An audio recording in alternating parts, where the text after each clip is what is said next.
আসসালামু আলাইকুম। আশা করি সবাই অনেক বেশি ভালো আছেন। আমিও আলহামদুলিল্লাহ ভালো আছি। তো আজকে আমি আমার রান্নাবান্নার ভিডিওর পাশাপাশি আমাদের আশেপাশের আপুদের নিয়ে কিছু কথা বলবো। আশা করি কথাগুলো আপনাদের সবার অনেক বেশি উপকারে আসবে। তো আপনারা মন দিয়ে ভিডিওটি দেখতে থাকেন আর আমার কথাগুলো শুনে ভিডিওটি এনজয় করেন। তো চলেন শুরু করি। আমরা মেয়েরা বরাবরই একটু বেশি বোকা আর সহজ সরল প্রকৃতির।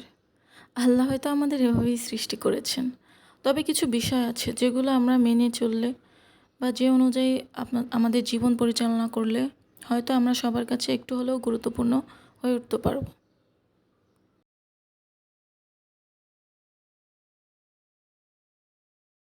তবে এর জন্য যে আপনাকে অনেক বেশি সুন্দরী হতে হবে বা অনেক বেশি হাই প্রোফাইলের মেয়ে হতে হবে সেটা কিন্তু নয়। সব কিছুর ভিতর থেকে আপনি নিজেকে একটু সময় দিন। আমরা সবসময় উল্টাপাল্টা গসিপ করতে অনেক বেশি পছন্দ করি। এই যেমন ধরেন নিজেকে এন্টারটেইন করতে কিংবা অন্যকে এন্টারটেইন করতে। এভাবে এই সময়টাকে আমরা নষ্ট না করে এটাকেই আমাদের কাজে লাগানো উচিত। একটু চিন্তা করেন আল্লাহ আপনাকে কোন গুণটা দিয়ে পাঠিয়েছে। আল্লাহ তাআলা সবার মধ্যে কোনো না কোনো নির্দিষ্ট গুণ দিয়ে অবশ্যই পাঠিয়েছেন। তো আপনি চিন্তা করে দেখবেন আপনার মধ্যে কোন গুণটি রয়েছে।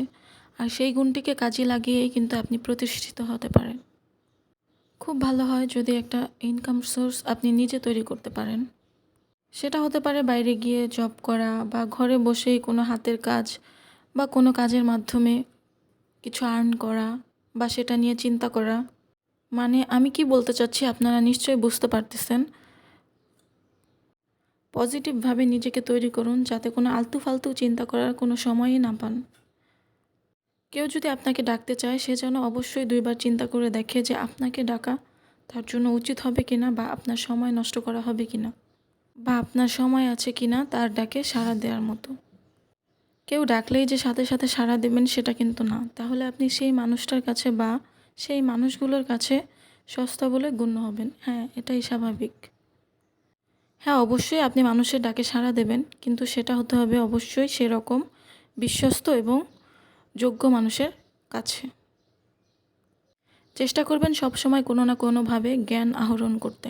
সেটা বই পড়ে হোক বা টিভি দেখে হোক বা অনলাইন সার্চ করে হোক, যেভাবেই হোক। মোট কথা জ্ঞান অর্জন করতে হবে। আপনার চিন্তাভাবনাই হবে আমি কিছু শিখতে চাই, আমি কিছু করতে চাই। আর সেটা অবশ্যই হবে পজিটিভভাবে। সমাজে এমন অনেক মেয়ে আছে যারা নিজের স্বামী ছাড়া কিছুই বোঝে না। হ্যাঁ, এটা অবশ্যই ভালো, এটা আমি খারাপ বলবো না।